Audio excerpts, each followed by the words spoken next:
First time ni Mama matulog sa bahay ni Brother. Oh, ang saya, 'di ba? At least po natulog kahit isang gabi lang.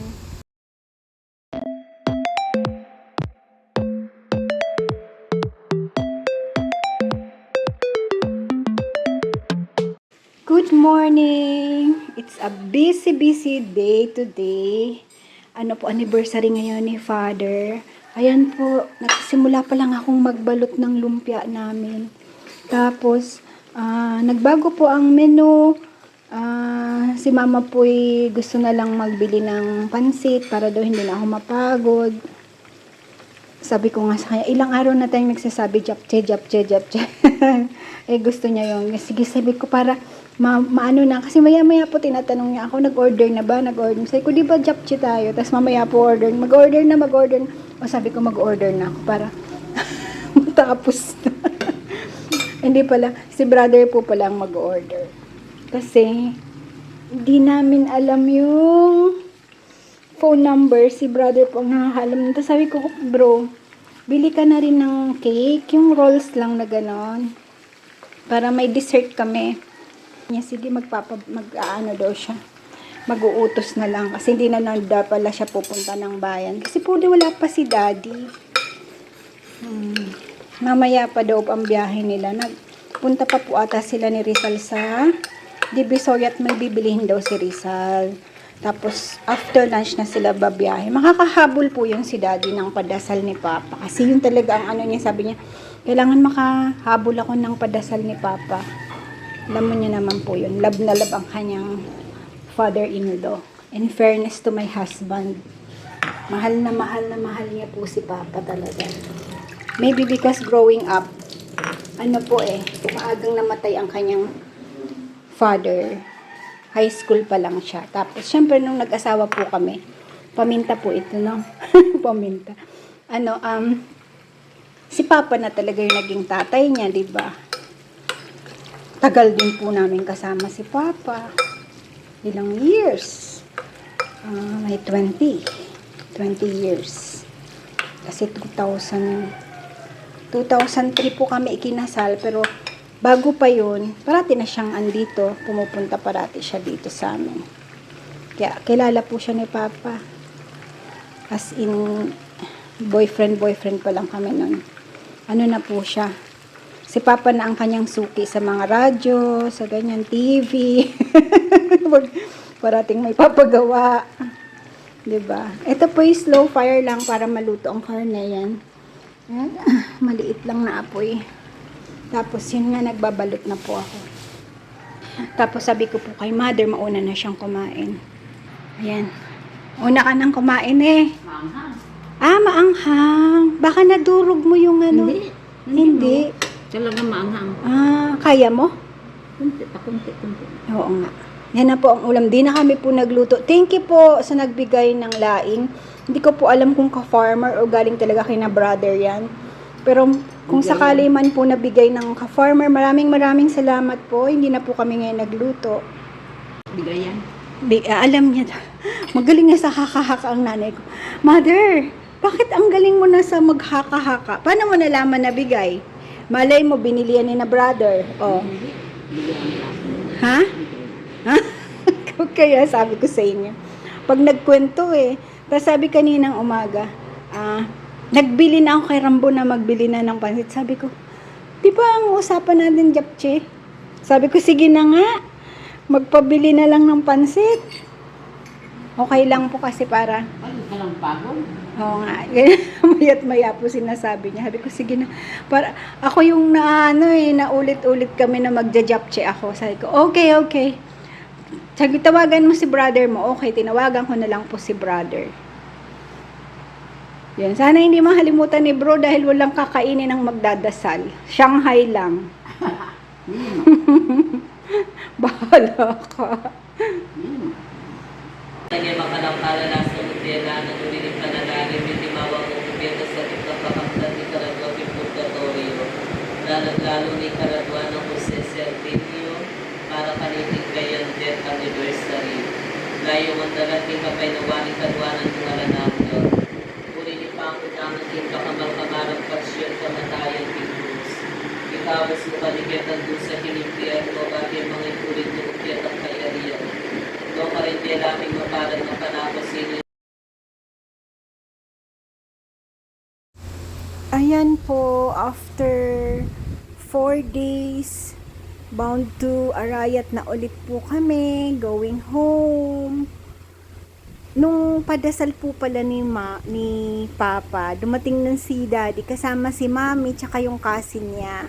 Tapos, the next day po no, nakapagtalabera kami, may kinuha po kaming bike, hindi lang po namin yung na-vlog. Ayun. Kasama po si Mami, nakapagpa-check up pa po si Mami dito. Tapos, yun na nga po, umuwi na muna kami ng Manila kasi nga po, patay yung pamangkin ni Daddy. Sad news kasi he's only 55.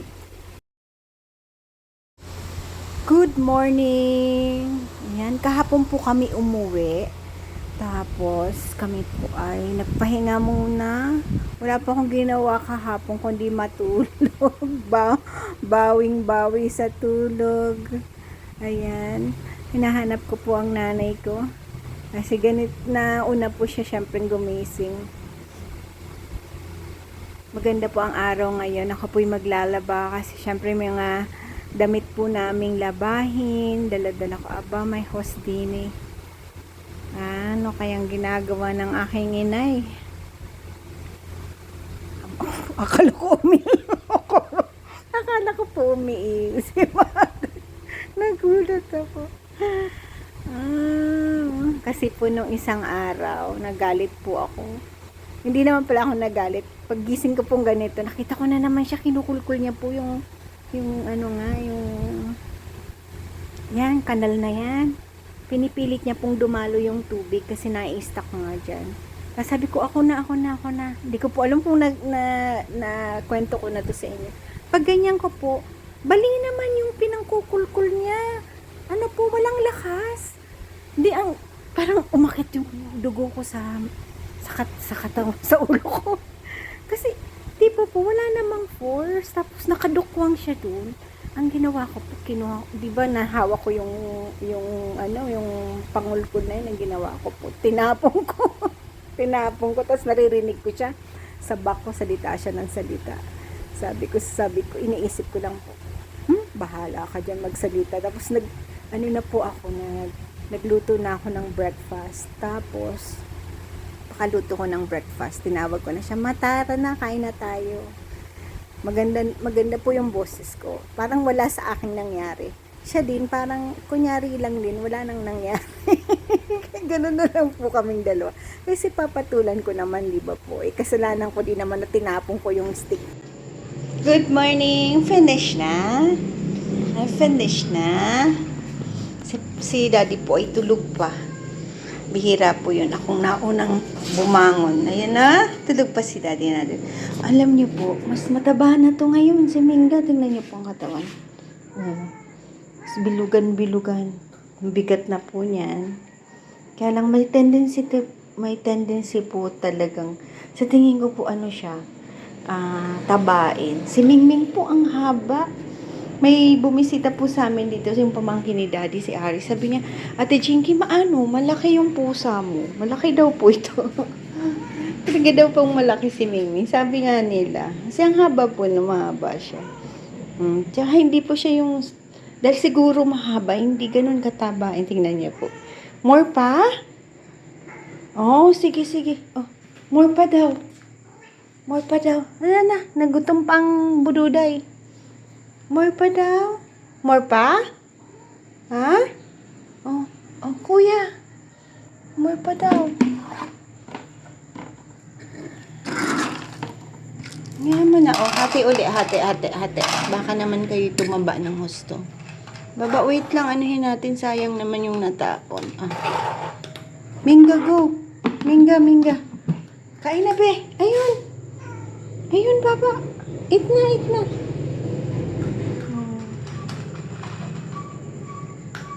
Sinanay ko po silang magkatabi sa pagkain para hindi sila magkaaway. Tayo po ay Sabi ko po kay mama, fried rice tayo. Hindi lang po kumikibo. Busy. Busy siya sa kanyang kanal. Sabi ko, okay lang po kung ganong host lang, no? Wag lang talaga yung kumukuha siya ng stick, tapos nakayuko siya, doon nagaganon siya. Oh my God. Are you still hungry, diba? Baba, dalawa na yung breakfast mo. Tama na muna, no? Drink water, tapos drink muna ng water, tapos bigla mabubusog ka. Nakihingi pa po si Minga. Still hungry daw. Mga aso naman po magagaan na. Hindi na po kasi ako nagbibigay ngayon ng table food pagka kasi. Kaso, gaan po ng dalawa ni Tina at saka, be, wag dito. Alam, magagalit si Uwan. Oh, it's garlic. Oh, garlic. You want garlic? It's garlic. You want garlic? Baba na. Baba na. Baba. Ay, kukunin ko yung pang-spray. Sige. Kunin ko yung pang-spray.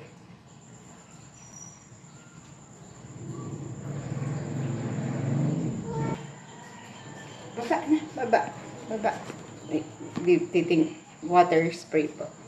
Baba na.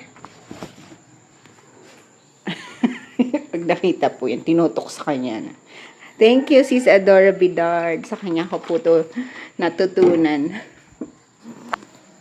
Diba po? Hindi mo pa naman pinapalabas yung tubig eh. Baba na siya.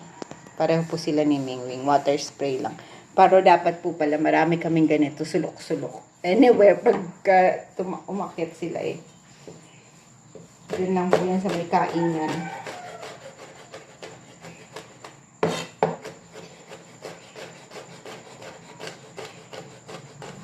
Ayan, tayo po ay sasangad. Garlic rice lang po ito. Simple garlic rice. Tapos po, sina Dex, yung kaibigan po ni Daddy. May galing po siya doon kasi may ikakabit po siyang CCTV sa apartment nila. Ayan po, binigyan kami ng daing na bangus. Nagdaing daw po ng bangus. Ayan po ang ating uulamin. Parang ang sarap ang pagkakadaing ni Dex na. Malamang po si Dina ang nagdaing yan. Thank you, Dina. Ang kanyang asawa.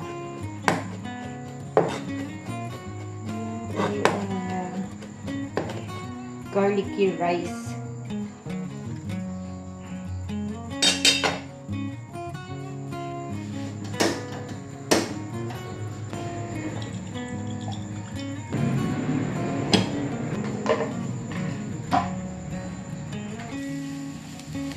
Gagawin ko po ito, toasted brown ko lang. Tapos tatanggalin mo siya. Tapos didikdikin ko siyang, pipinuhin ko siya. Tapos pagluto na po, puputput ko siya doon. Talagang garlic and everything. Kunti lang naman po ang isasangat natin. Kasi tatlo lang kami. Ayun po, thank you kay Mama Beth talaga. Dahil siya parati ang casualty. Pag umaalis kami, siya ang casualty. Siya po ang sumasama kay Mama dito. Umano naman po si Mama doon. Natulog naman ng isang araw. Di daw siguro nakatulog. Sabi ko, kumusta bro si Mama? Ano naman, doon naman, di daw nakatulog. Ang aga po nila tiningnan namin sa CCTV. Ang aga daw nagising. Doon, sabi ni bro. Mas mga 6 po andito na sila sa bahay. Hinihatid na siya ni brother. Nung first night pong wala kami.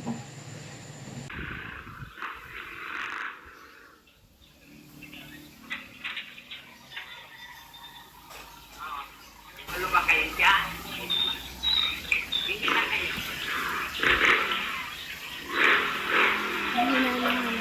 Dati, ay makikipag-usap sa amin na viewer na yung sa may wag-wag. Kaya lang yan. Hindi ko na lang ipapayaman na. Magdalan lang ako dito na. Ay, ikaw lang na. Sige na yun pa rin yung nakita. Kunting ano na. Maganda din po talaga yung may CCTV yung bahay. Kasi gaya niyan kung, ayan, si mama po matanda na. Maya-maya po para kaming nanonood ng movie. Tinitingnan namin siya kung nasaan siya. Tapos, na-realize po namin ni Daddy na kailangan pa namin magdagdag ng camera. Sabi ko kay Daddy, Daddy, lagay tayo sa kusina kasi parating andun siya sa kusina. Tapos, dyan nga po yung sa garahe, yung papasok ng kusina dyan sa backdoor, yung backdoor namin. Sabi ko, lagyan mo din doon. Tapos, sabi ko yung sa sala, parang kailangan namin, di ko alam kung dadagdag o ipapalit lang yung angle ni Daddy. Parang ganon. Kasi tingnan mo po, no, nakakatuwa kasi machi-check mo siya nung ginagawa niya. Tapos maganda po yung yung kinabit ni Daddy, pwede mo siyang kausapin. Medyo blurred lang ng kaunti yung sounds, pero naiintindihan naman po. Tapos mga 6 po andito na sila sa bahay. Hinihatid na siya ni brother. Yung first night pong wala kami. Sabi ko sana medyo tatagal kami ng kaunti. Hindi po talaga siguro. Nahiya na po ako yung mababit kasi tsaka may pupuntahan din po yun, patay din. Kami po yung lumuwas gawa ng may patay nga po kami.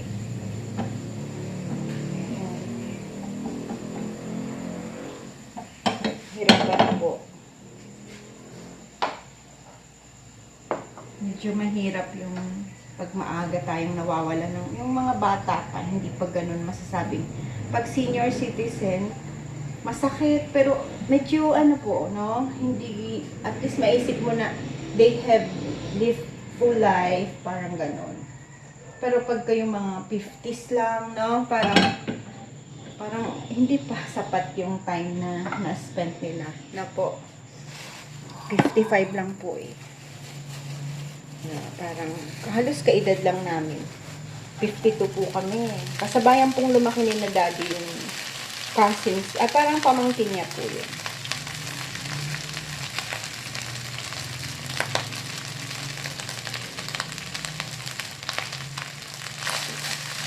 Ito po ang ginagawa ko, yung mga may tira kaming kanin din. Nilalagay ko na po yan sa ref sa gabi. Kasi para hindi nakapanis. Kasi minsan po napapanis na huling kami. Pag gano'n po nang hinayang po, di ba po, sobrang grabe po ang bigas ngayon sa Pilipinas. Talagang sana mapababa nila. Kasi yung baboy po simula nang nag-ASF, hindi na nila binaba. Pag tinaas, hindi na binababa. Yun naman ang problema. Di ba po? Kasi dapat yung baboy mas mura sa beef. Oh. Ngayon halos magka-same price. Mahal. So, sabi daw po yung manok magmamahal din. Saan na lang pupunta ang Pilipino, di ba? Tapos yung sahod, the same. Tatay, saan tayo niyan pupunta, di ba? Ayun na ang mother. Gutom ka na, ma? Hindi pa naman daw. Okay lang daw. Nilagyan ko po ito pala ng achuete oil. Drizzle lang yung ginawa ko. Achuete oil with turmeric. Yan po. Luyang dilaw. Kasi medyo dry po yung kanin ko. Mas nilagay ko na po yung ating dahon sibuyas. Yan. Hindi ko po na-film. Pasensya na kasi. Parang namamahay na naman ako sa pagbablog. Parang puwet ko lang. Ay, inis po ako pag umaalis ako kasi yung pag-poop talaga, hirap. Nilulunod ko pang sarili ko sa tubig para lang siya lalabas. Kaya ngayon po, ayan, sa umaga ako po nag-water ulit kasi nga, parang hindi na, yung routine ng aking colon ay na-disrupt ba. Kaya nag-water po ako kasi para bumalik yung ating yung sistema ng ating pagpupo. Hirap po, no, yung may ganon. Yung ibang galing, kahit saan, strike anywhere. Sana ganon din ako. Sana sa tulog ganon din, no. May arte ang ko. Pero in fairness po, pag nasa dapitan ako, pag ako po'y nahiga, nakakatulog ako. Sabi ni Daddy, paano hindi ka nagnanap sa hapon? Dito po kasi nagnanap kami, di ba? Sabi niya.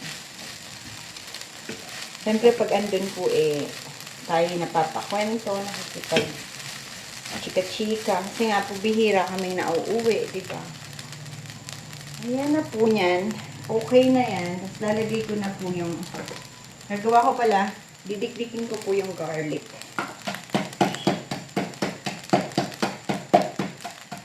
Pag nadikdik na yan po, natin ang ilalagay ang ating garlic. Tapos na yan.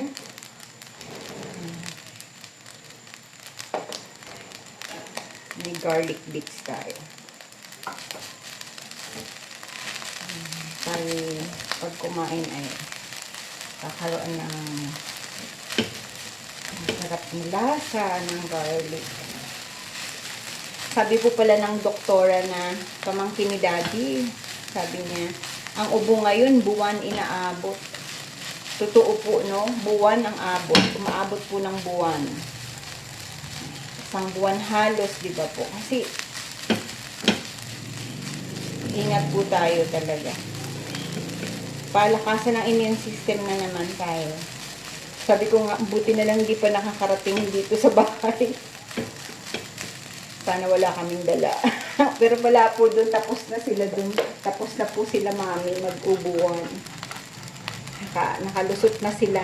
Kami po dito sa bahay, wala pa eh. Si naka-farmer po, tapos na din eh. Sabi ko, sabagay ako po mga ilang beses na medyo parang umaawit-awit siya eh. Andun siya eh, ng virus. Marati lang po ako nag-o-oregano. As in, yung konting scratch pa lang ng lalamunan ko, yung parang tuyo-tuyo yung lalamunan. Kasi usually po, ganun ang simula eh. Parang tuyo ang lalamunan. Tapos yung ilong mo nangangati. Ay, nag-oregano na po ako. Si mama, alam ko po pagka meron na medyo may tama-tama siya, nag-garlic siya. Kaya sabi ko, oh, may tama ka, no? Ayan, okay na yan. Tapos tayo po yung magpiprito ng binigay ni Dex. Ubusin ko na po at kakadaldal ko, hindi ko na naman siya naubos.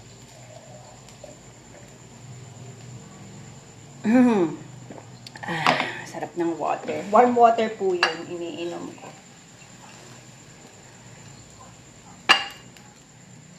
Maganda nga ako makakapagkalamansi ulit. Naputol po yung kalamansi namin.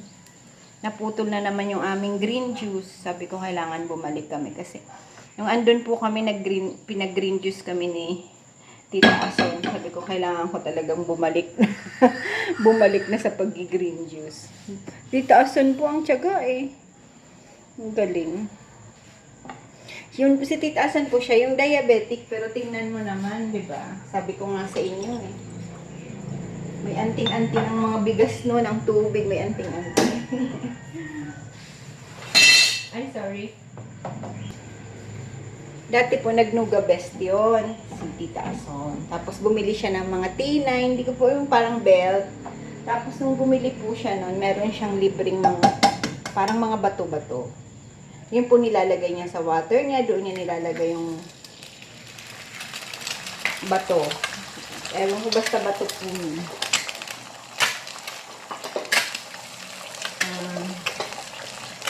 Tapos yung pag nagsasaing po siya, naglalagay din siya noon. Sabi niya, Jinky, siguro ito yun, sabi niya. Kasi kahit malakas ako sa kanin, hindi daw talaga yung tumataas yung kanyang sugar. Pero siya po kasi kahit na kumakain siya ng maraming kanin, hindi siya po mahilig yung, kumakain din siya ng mga cakes, ganyan. Pero hindi talaga po niya, nakokontrol niya yung sarili niya yung sa added sugar. Hindi siya nagso-soft drinks. Tapos yung coffee niya po nakakatawa. Yung kape niya may cinnamon, may malunggay powder, mga ganun, may mga nilalagay siya. Mahilig po siya sa ganun. Nakakatulong po siguro talaga, di ba? Kasi diabetic siya, tapos hindi niya problema yung kain na yung kanin. Kasi pag Pilipino ka, kanin ang problema mo eh. Pag diabetic ka, di ba po?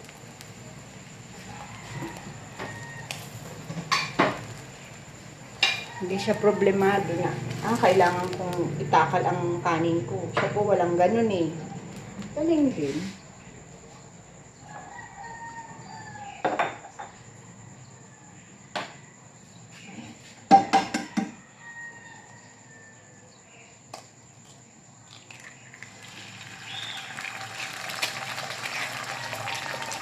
Kakaiba ang pula ng ano ko ng egg ko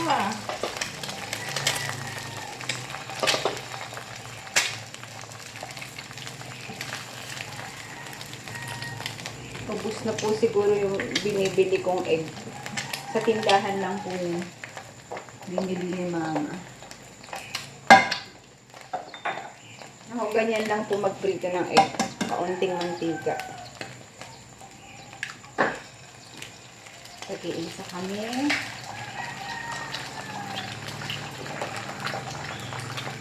Sabi ko kay mami, sumama ulit eh. Ayaw ko eh. Ayaw niya. Sa January na lang daw po.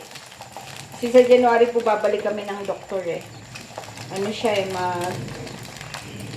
kailangan niya ng panibagong mga laboratory. Kasi ano po eh, binabantayan na yung kidney, liver, di ba po? Kasi madaming iniinom na gamot.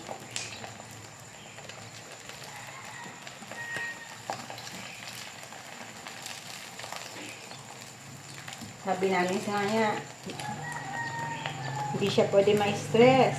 Na mother dear, ang ating nanay na isa.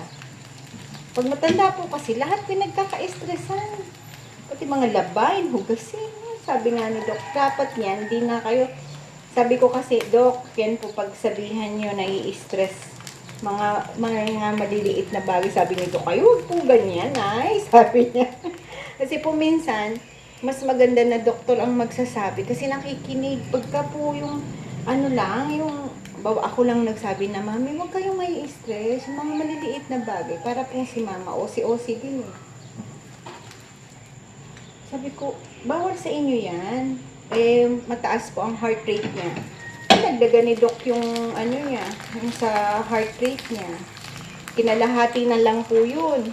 Ngayon, binuo na naman. Sabi niya, bubuuhin ko ulit to kasi sabi niya, medyo mataas ang heart rate mo nanay, sabi niya.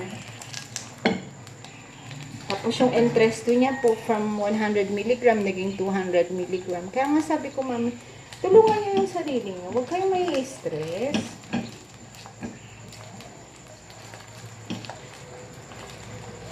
Ano naman po yun, hinahati naman yung 200 mg. Di parang naging, dati from 50 mg, naging 100 mg, di ba po? Sabi ko nga, mami, kasi malakas po ang Entresto sa totoo lang.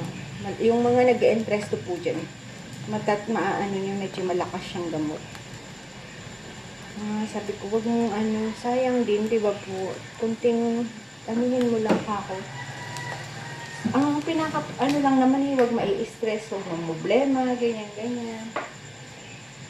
Alam niyo naman ang matatanda, di ba? Lahat pinoproblema. Relax lang. Ay, parang hindi po. Akala ko po bangus. Parang kakaiba. Ay!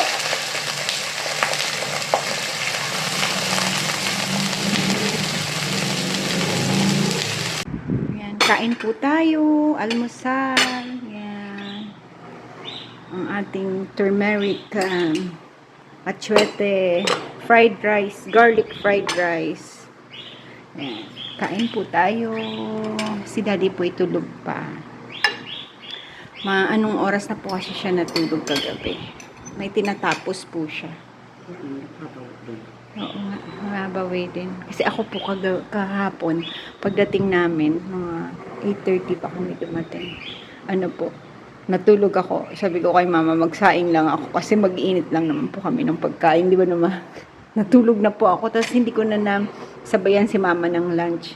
As in, tulog po ako. Kasi syempre po, ilang araw na puyat-puyat din. Tapos maaga din po kami nagigising kasi. Tapos, nung hapon po, nung mga 2:30 to 3 na ata kami nag-lunch ni daddy, sabay na kami. Sabi, hindi ka pa kakain. Sige, kain na tayo. After po, nung nag-mop lang ako ng bahay, sabi ko kay mother nung nagkita kami nung hapon, nag-mop na ako Pinapaalam ko, nag-mop na. Nag-mop na. Alam mong nag-mop ako. Malinis, no? Nilinis ko po yung bahay. Pinunasan ko tong mga mesa. Kasi syempre, kailangan nating, baka hindi ako sahuran Hindi, joke lang po. Yun. Para po kasi, alam niyo yun, kasi yun po yung mga billing ko nung umalis ako, wag mag-map, wag magano, eh di obligado po akong mag-map ako kasi syempre sinabi ko sa kanya wag siyang magmamap kasi po syempre, Din ka. nag-map ka? Sabi ko sa'yo wag kang magmamap eh. Kasi mamabit na tayo. Sabi ko wag na kasi malinis naman po, hindi naman ganun kadumi ang bahay. Malinis naman, kahit limang araw hindi mag-map, pulis-ulis lang, pwede naman. Kaya si mami na, sana ililito mo. Ayan, tayo po'y kakain muna. Let's eat. Your life was a blessing. Your memory a treasure. You are loved beyond words and missed beyond measure. Thank you for watching. Please like, subscribe, push that notification bell and share. Maraming salamat po.